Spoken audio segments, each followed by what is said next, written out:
the virtual conversation has been something that I feel like we've kind of steered away from, and rightfully, I mean, like when you have something that's working, it's kind of tough to veer off, right?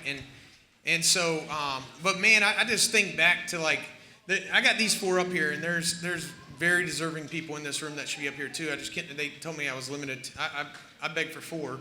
You know, I would have 20 people. There's people in this room that have helped out, and over the last year, man, I mean, it's just been we have worked our ass off to try to get a grip on this, and you know, I mean, huge shout out to a bunch of people. Greco being one. Me and Greco kind of locked arms. Andy Riddle and some of his team helped out.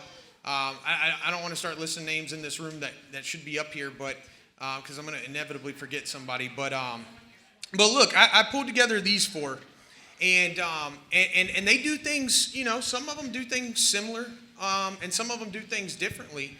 But I'm really excited to hear some of y'all's responses. I think when I see that get down to about maybe 10 minutes, so I'm going to try to get through some of this. All right, so we got to be kind of strategic with this. Once we get down to maybe 10 minutes, you think? I'll ask if there's any questions and let some of these guys answer it. But, you know, I think the biggest thing that a lot of us talk about is, from my point of view, I've seen the transition into virtual from face-to-face be a lot easier for people than starting out virtually. And it's you know, I don't want to steal any of what they're going to say, but it is a lot of, I mean, you know, I think me and you were talking about this. Go sit on 100 crusty couches, okay? Get that experience. Like, put your due time in, right?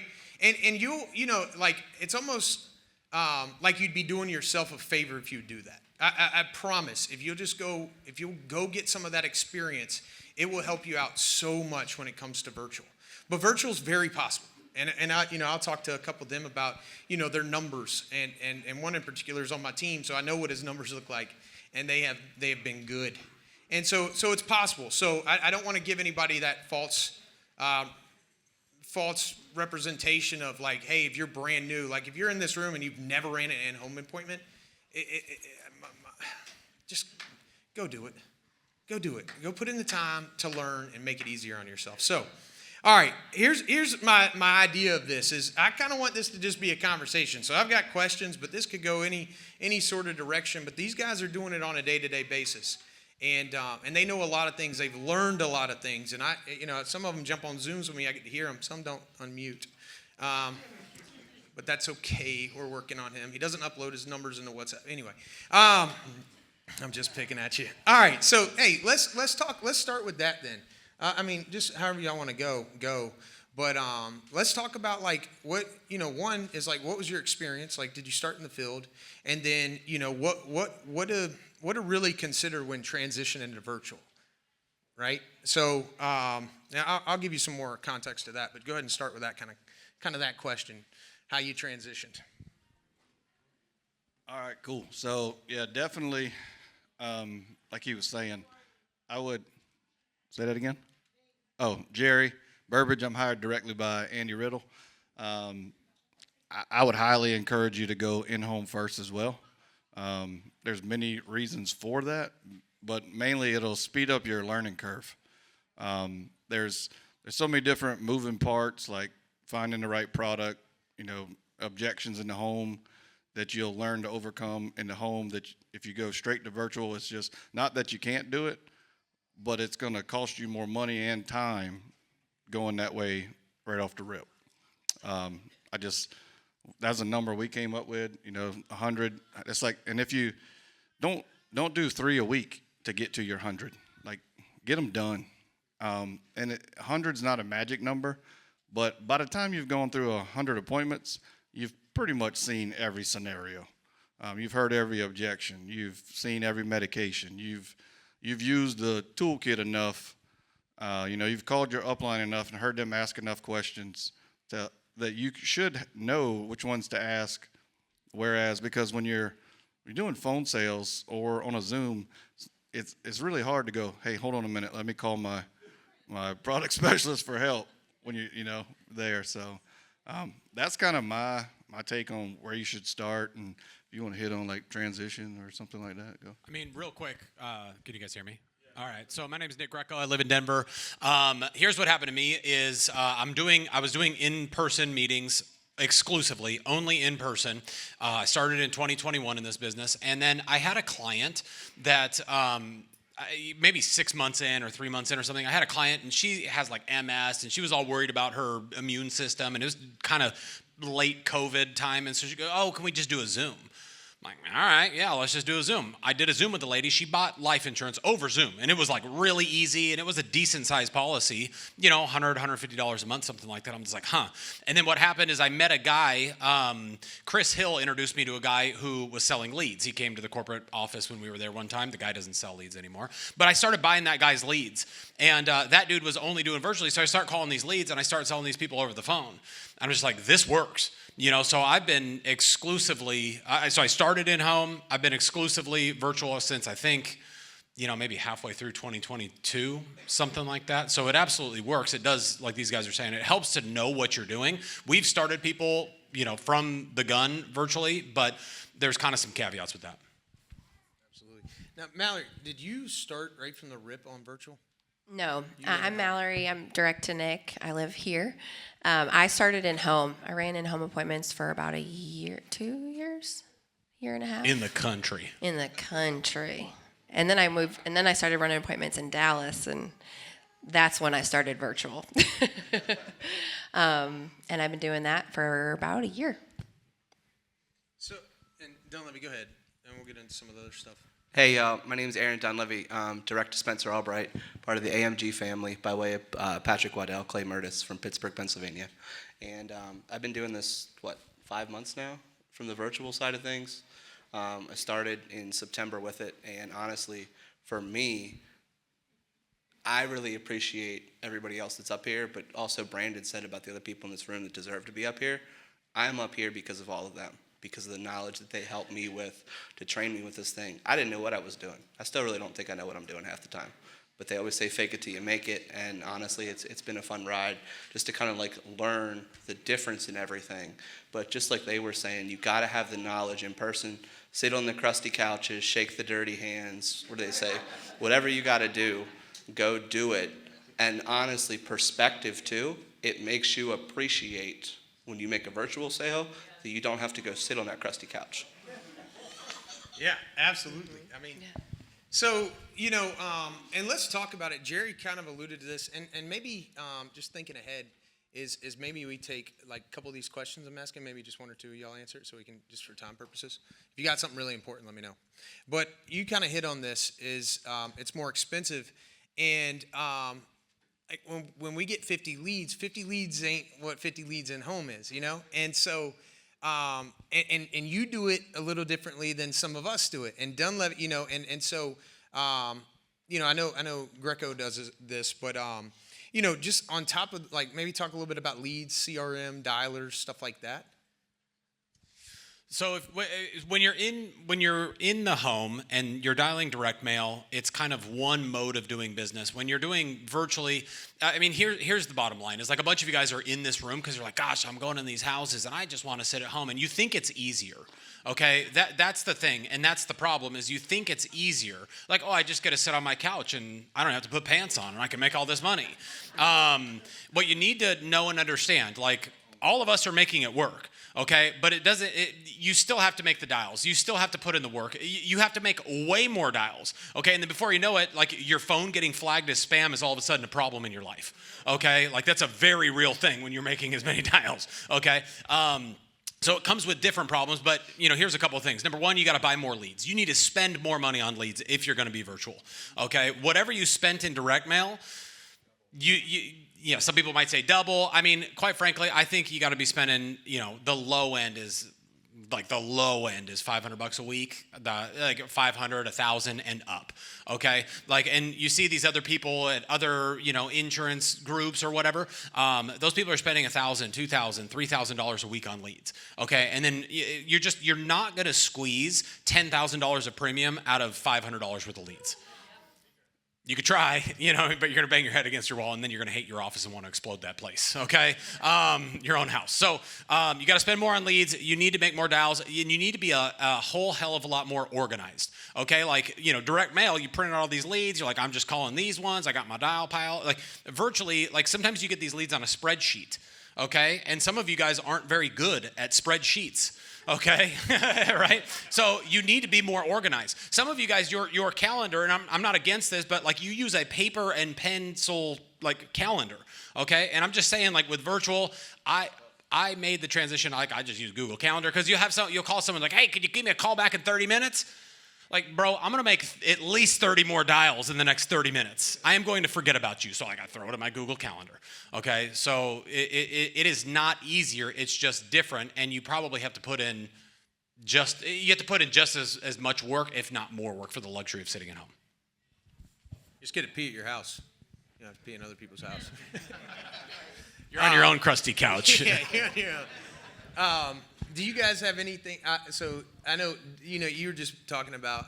I don't want to seem like I'm picking, but you talk about people who still do things by paper. Don Levy's been very successful with that. he's like, I print out every lead still. He's like, he's got a stack of leads.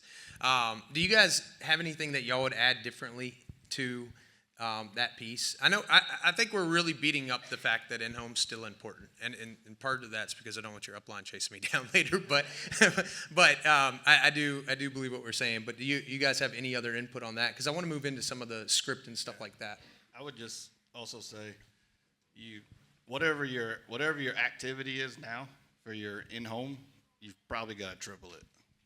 So if you're doing 200 dials a day, you got to triple that.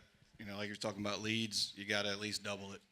And then your conversion, if you go through 100 in-homes, you're probably getting to where I would assume you're probably writing 7 out of 10, on your in-homes once you get good.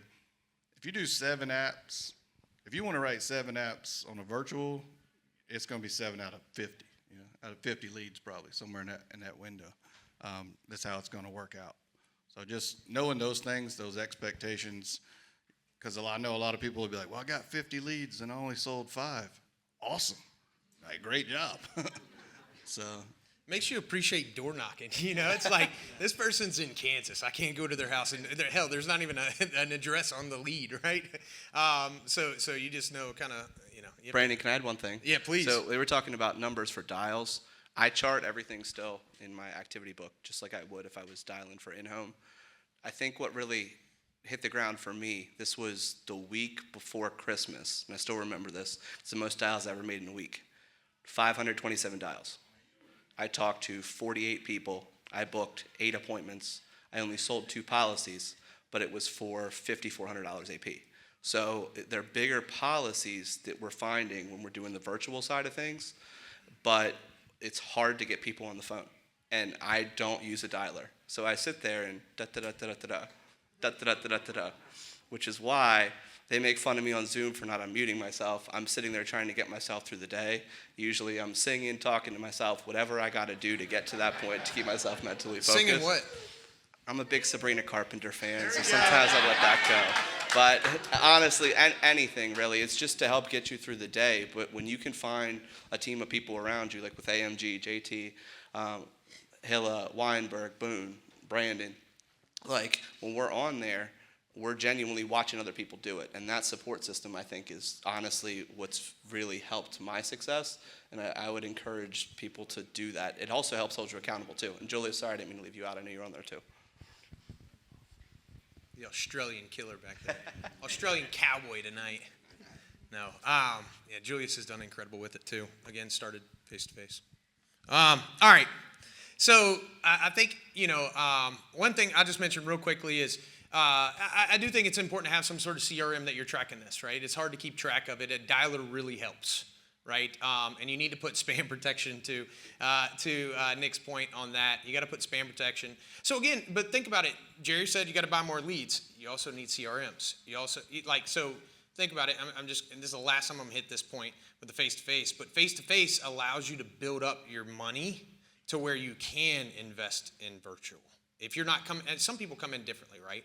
I was talking to, well, I don't want to give away his information, but I was talking to a guy last night, and he can afford it. You know, he's good. He's chilling. So, all right, let's talk about script. I mean, I know you guys probably want to hear about script, and I don't think we have time to role play a call here or anything. But I do think there's some important factors, right? Like the introduction. The introduction to the call is very important. First 30 seconds is going to dictate whether that person stays on the phone with you. And then kind of the progression. And what I'm trying to get at there, guys, is like the progression of like when we go in home, it's rapport building heavy on the front. On the phone, it's different with rapport. So maybe, actually, I would love to hear from all of you guys on this one. Let's spend some time here. I want to hear kind of like what any more tidbits that you guys have on that. But what does your intro look like? And then kind of almost like think about it like bullet points, because we can't go through your whole script. But like bullet points of what you're trying to accomplish, and maybe some of the questions that you ask to accomplish that, all the way kind of through the app. Does that make sense? Okay. That's a hell of a task, so thank you.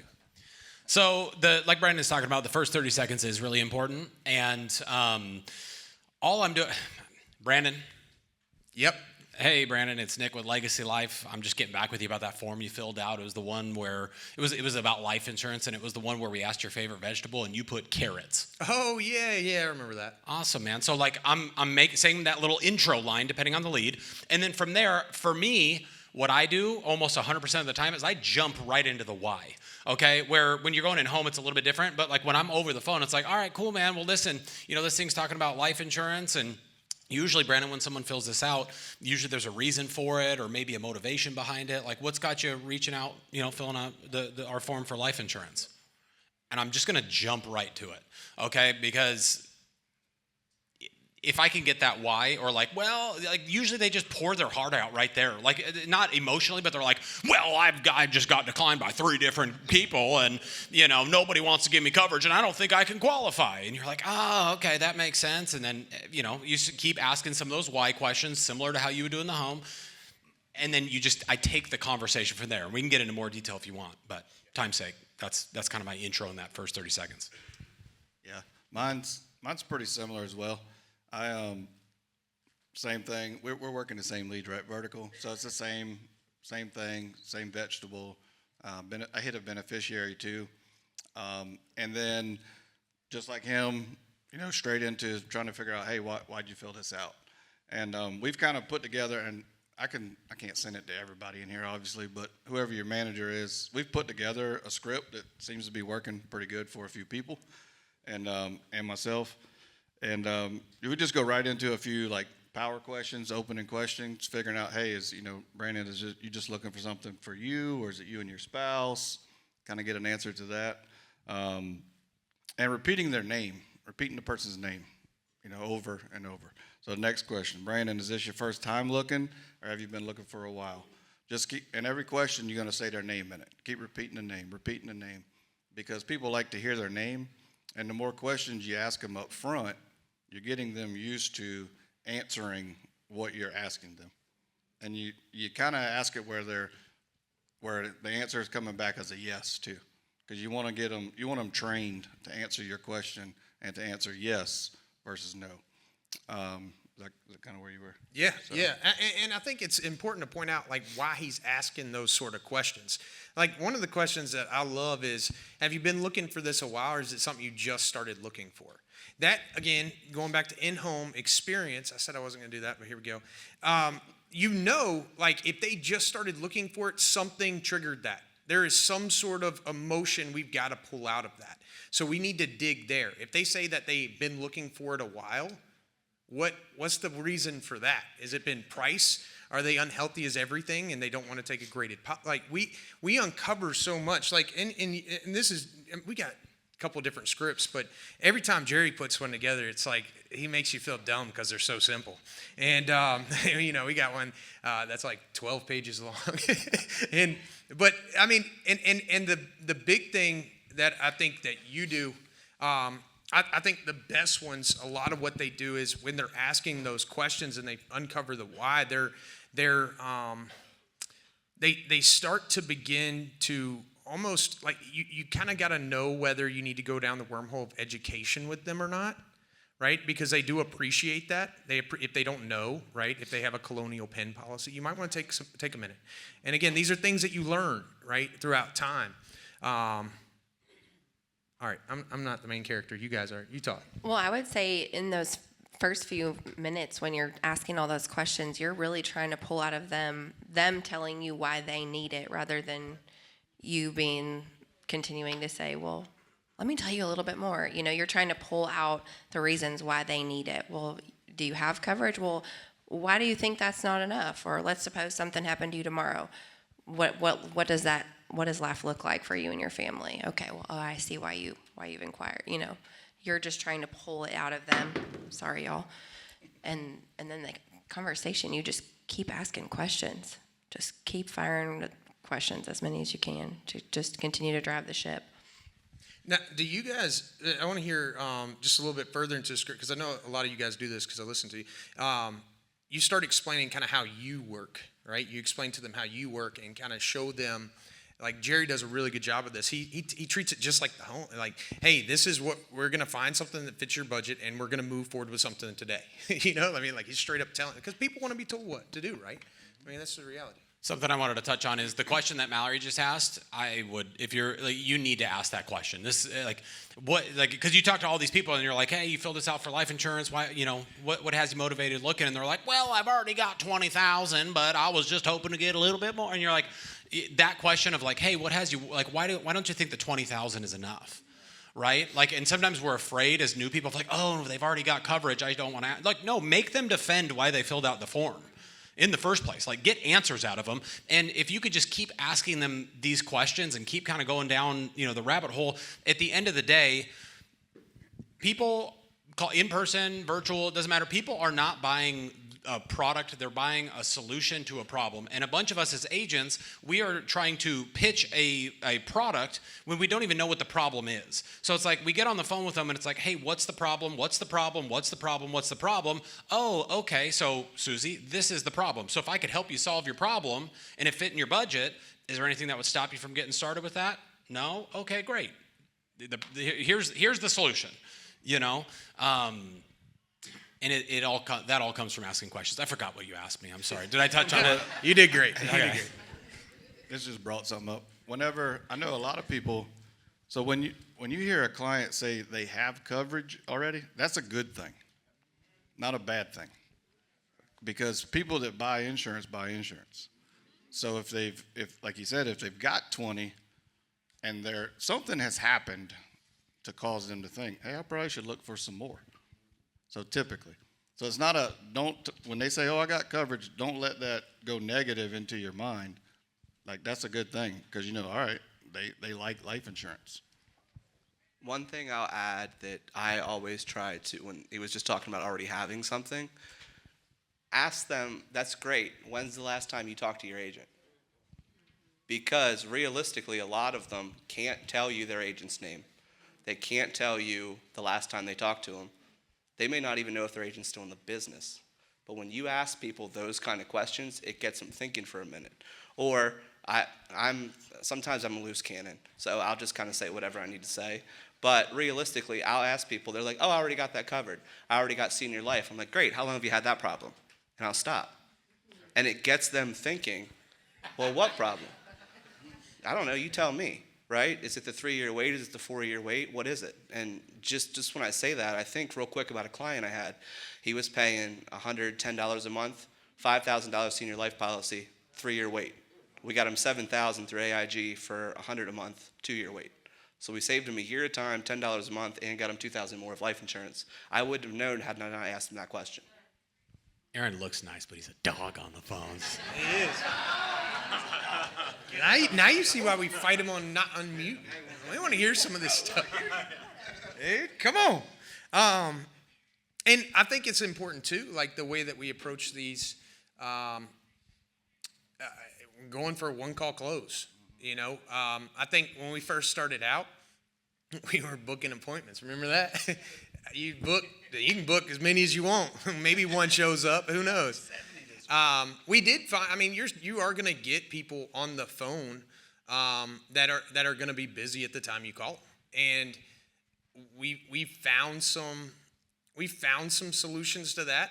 You'd be shocked at how many people tell you they can't talk, and then you're on the phone with them 45 minutes. It's weird. It's like, wait, like they'll be like, I'm in the car. You hear the TV in the background. You know, it's like, you got a TV in your car, bro? And then, you know, but it is, I guess, you know, I want to ask that question, and then I want you to maybe talk a little bit about, if you do a follow-up call with them, what's like the sweet spot? Because I'm thinking like on the phone, getting some engagement out of them, give them something. It's kind of like getting a policy in the home, right? Like, I love how Brian Rojas covers that. He talks about building curiosity to get the policy. We got to build some curiosity before we get off the damn phone. You know, it needs, go ahead.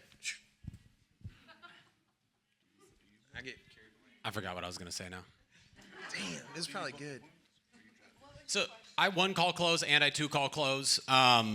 You know, it is easier a lot of times. You get them on the phone, let's handle that on the phone. Okay, but a couple of things, just what can you say to someone? I call Brandon, he's like, hey, I get into it. Hey, your favorite vegetable is okra, and he's, you know, whatever. We get into it, and he's like, hey, man, I'm super busy. Here's just a quick line that you need to get down of just like, hey, no problem. Do you have just a quick minute to see if it even makes sense for me to give you a call back? Okay, because usually they're like, okay. And then I just continue the appointment as normal. You know what I mean? And they kind of appreciate at least like, you know, hey, do you just have a quick minute here to see if it even makes sense for me to give you a call back? And the other thing I wanted to say to that is some lead types, I will say, like, for the most part, you want to go 1 call close because it's easier. You already got them on the phone, whatever. Some lead types, they don't want to kiss on the first date. Okay, like if you're trying to sell an IUL over the phone, okay, you know, sometimes they're not going to write the $3,000 check. You know what I mean? You just met them 35 minutes ago. You know what I mean? So like there's certain lead types that it makes more sense for a 2 call, certain ones that makes more sense for a 1 call.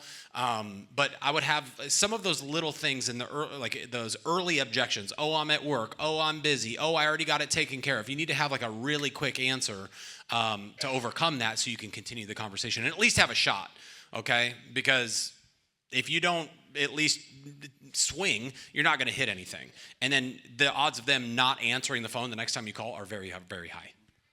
So something just to add to that, I can't remember where I got this from, learned it about 2 years ago. Implement it to my calls daily. If you say, we always want to agree, right? You say yes and instead of yes but. Saying and instead of but takes that objection out of it. Don't ask me why, I don't know, but I've been running with it since and it's been working. Jeff, you talked earlier in the estate thing about Jeremy Minor. We love Jeremy Minor. So he said about you call somebody and they're like, well, I'm busy. Well, hey, Brandon, that's fine. I don't even know if I can help you yet. They step back. Like, what do you mean you don't know you can help me? Now they're asking me questions. Okay, well, you're clearly not that busy. Now I can flip it on you, and now I'm asking you questions. Mama, we made it, right? But realistically, it's how whoever's asking the questions has the power, has the upper hand in everything. And this is probably why I need to come off mute. Yes. Thank you.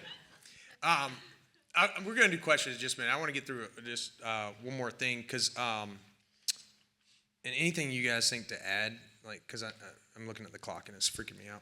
Real quick, and I'm sorry I keep talking so much, Go ahead. but when you're talking to these people, you are not their lawyer, okay? Like, don't talk to them like you're their lawyer. Excuse me, Mr. Hoyt, it's Nick with like, you're not their dang lawyer, okay? But you're also not their best friend. It's not like, sup, bro? You know what I mean? Like, it is business casual, okay? And the reason, at least for me, like, I don't ask them that many questions off the jump. It's just like, I want it to be a conversation. Like, dude, you filled out this thing for life insurance, and I'm just here to help you. Why'd you fill that thing out? You know what I mean? What's on, like, what has you motivated? Like, it's a little bit more of a conversation tone rather than, like, I'm not their lawyer, I'm not their, best friend. I agree with that. I only ask 4 questions, and then it's like, let's go. Go time. All right, let's hit follow up real quick, and then we'll take some questions. What do you guys do as far as follow up? How often are you doing it? What do you notice is the most effective way of following up? Maybe following a sale. Yeah, let's go with that. Following a sale. So after you've written the policy, I send a card, a little postcard. Well, the first thing I do, I don't know, there's something for me that's psychological. If I purchase something, I want something in my hand. So I always send them a little coverage summary email of what did you just purchase, your policy number, once they're approved typically, their premium, their draft date. My virtual business card is at the bottom of my email so they can see my face and my first and my last name. They know when their policy is going to draft, all those things. I remind them that the policy's on the way. And then I send a little postcard. It has a picture of me and my husband and my kids and a little note that I stole from Rachel Hernandez that I've recycled 1,000 times. But I send that, and I want them to remember me. I want them to associate my name with their policy and my name with life insurance. I don't want, and this I get from Mark, you don't ever want them to call anybody else about life insurance. Like, you're their person now. So if that means my picture of me and my family is on their refrigerator, then that's weird. But hey, at least they'll give me a call back. And then I make sure they reach out when their policy is come in the mail. And if they haven't called me, I normally give them a call and make sure that it made it. And then reviews. Those little things are the difference between being an order taker over the phone, right? A quoter. Oh, I just want somebody, like you being just like an order taker quoter versus being an actual agent who gives a rip. Okay, and you want your policies to stay on the books. Like, I probably have less chargeback. I have less chargebacks than a lot of people, all the virtual ones. And I don't write them letters. But, I'm not an order taker. Like, I'm an agent. I want to be their friend. Like, I'm a professional agent, and those little bitty things make a huge difference. Well, and I will say, I used to handwrite my notes. Now I order them on Vistaprint and pop that sucker in an envelope, slap a stamp on it. But I do handwrite the address. I feel like it's more personal. But if you have an assistant, you could have your assistant do that real easy. Or what's the thing with presidents? The AM cards. Yeah, you do it. Those are cool. If you don't know about those, talk to Clay. But they'll send them on their birthdays, stuff like that. That little stuff will matter. I mean, I don't know a perfect number to tell you on how often to touch base with them before that first draft comes out. But through a lot of videos that we've watched, 2 to 3 times between the time that you write that policy and the time that policy drafts dramatically increases. So again, a little bit more work, but it stays on the books. Like, I'm big on the persistency, and that was one of the things that scared the hell out of me going to virtual. I was like, we're about to go down. We're going to get fired from carriers, but it's been great. I mean, for the most part, it's been really good.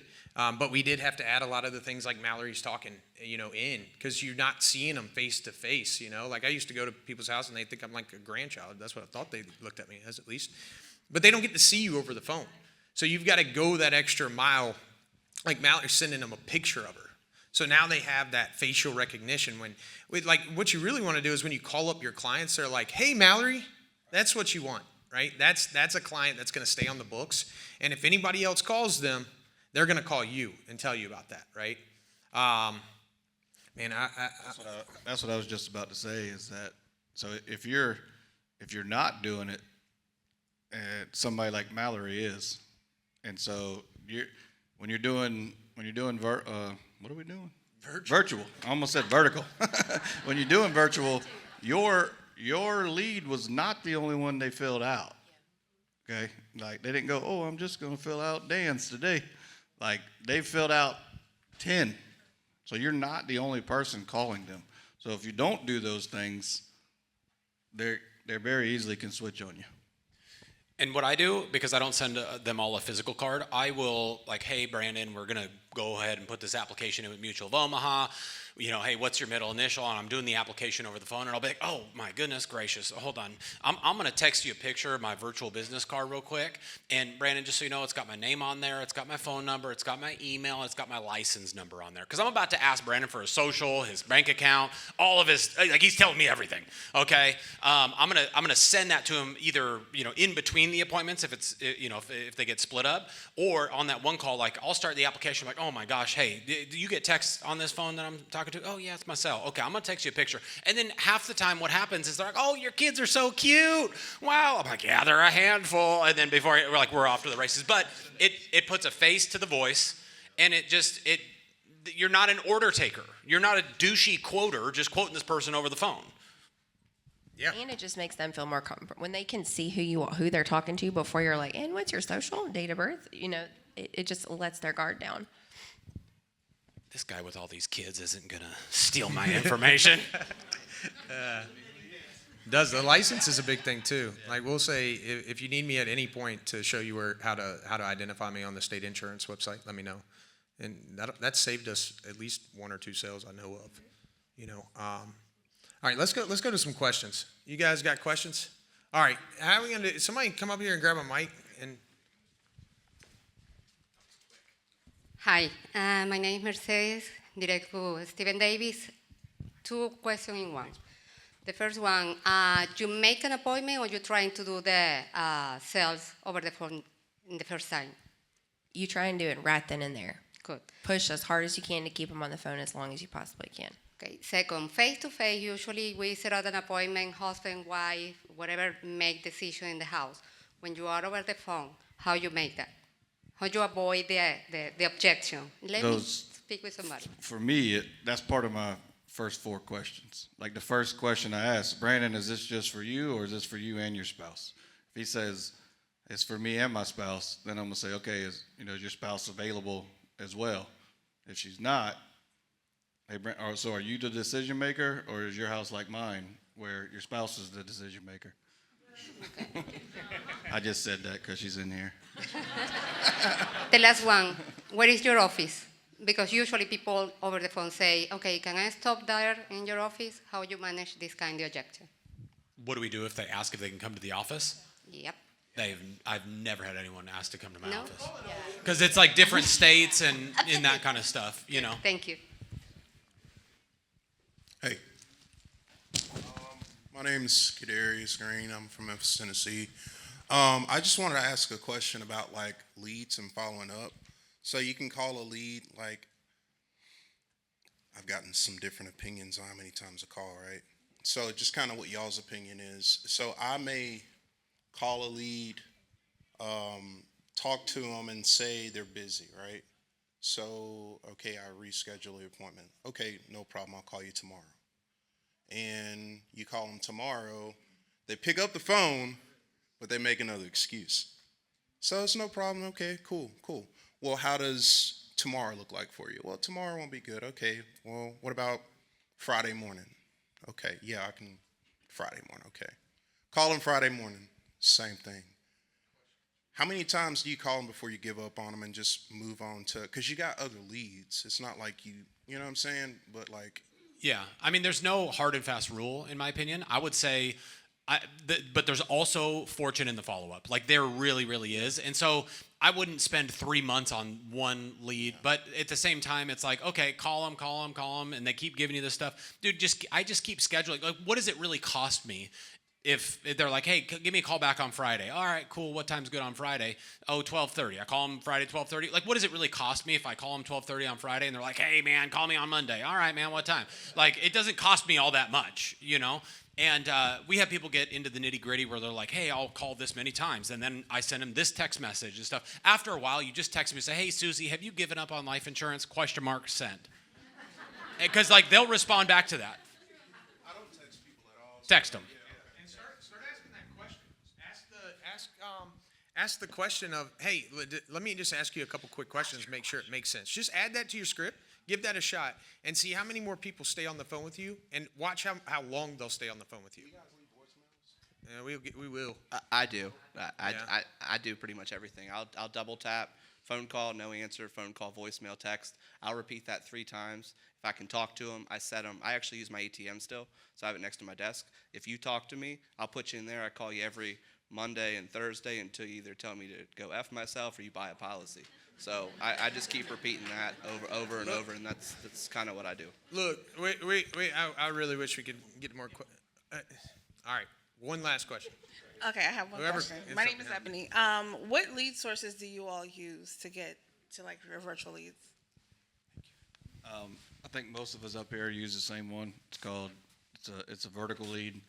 It's got like 10 points of information on it. I believe it is, or 12, something like that. There's a lot of different virtual leads. They're all over the place. Integrity has tons of them. We have people from Integrity Lead Center out there. They can tell you stuff. We work those ones. We work ethos leads. We've got IUL leads. There's all kinds of stuff. There's also no shortage of people out there that are willing to take your money for junky leads. So I would talk to your agency manager and see what do they think. You know what I mean? Do we have anyone else that's tried these leads? You know, because you don't want to be the guinea pig spending thousands of dollars on leads that just flat suck. So, you know, ask your agency manager. All right, we got to wrap up, but what I will tell you is, like, these guys are not the only ones in the room that are really effective at this, but they're very good. They're very, very good. And I would encourage you, like, in the breaks and tonight, get around these people and ask them questions. A lot of people want to tell you what they're doing. If you come up to them, it's almost like a stroke to their ego. You know what I'm saying? So talk to them. Get around them. I know we have, did you say Atsui or Zuna? Okay, so I think we're already into a 5-minute break, 1 minute and 10 seconds. So we got to move back to that room to see Mr. Marvin Otsoy. But thank you guys for joining us. Hopefully that helps some.